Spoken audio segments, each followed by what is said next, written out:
अच्छा जी, गल मेरी जरा सुन के फौतगी तो हर घर दे विच हुंदी आ जां होएगी, क्योंकि जिहड़ा बनया उन्हें ढैणा वा, जिहड़ा आया उन्हें वापस जाना। जिंदगी मौत की अमानत आ, आखिर मौत नूं टक्करना ही टक्करना। गल मेरी सुन के, गल सुनाउण दा मकसद ये नहींगा किसी दी दिल आज़ारी होवे, बल्कि सुन के कमेंट दे विच तुसीं फैसला करना मैं हक ते आ या ना हक आ। 5-6 दिन की गल है, एक जगह ते फौतगी हुई, मैं उत्थे जाके बह गया। मैं जाके जो हिसाब किताब वेखिया, यार दोस्त ही सीगा, मैं उन्हां दे नाल 3-4 दिन रहा, बैठा खलोता। मैं उत्थे जिहड़ा हिसाब किताब वेखिया, वो तुहाडे नाल शेयर करन लगा।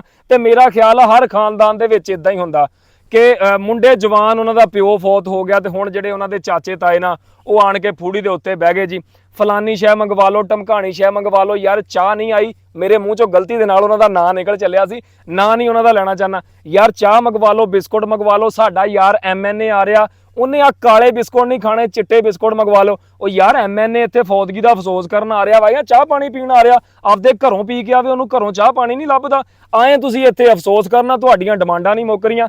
फलानी मरंडा दी बोतल नहीं जी पींदा, वो फलानी बोतल पींदा, दुर खल्ला ही डुੱਬ के मर जाओ। तुहानूं ते इह चाहीदा भी उन्हां दे सिर तो प्यो मर गया, चाचिआं तायां नूं ते इह चाहीदा ना यार उन्हां दी कंड कज्जण, उन्हां नूं रोटी ना पकाउण देण 7-8 दिन। मैं आना एक उन्हां दा प्यो मर गया, दूजे जिहड़े वो भतीजे जींदे ही मार दित्ते चाचिआं तायां ने। अल्लाह दी कसम है ਇਹ हाल किया कि मैनू गुस्सा आवे उत्थे बैठिया, तो मैनू उस मेरे दोस्त ने 2 दफा कहा, उन्हें कहा ना दिलदार भाई ਤੁਹਾਡੀ ਮਿਹਰਬਾਨੀ, ਅਸੀਂ ਇਹਨਾਂ ਨੂੰ ਜਾਣਦੇ, ਤੁਸੀਂ ਬਰਦਾਸ਼ਤ ਕਰੋ। मैं उत्थे सगों एक नूं लगा सी पुछण भी तेरा MNA आ रहा, आपदे घरों खा पी के नहीं आ सकदा?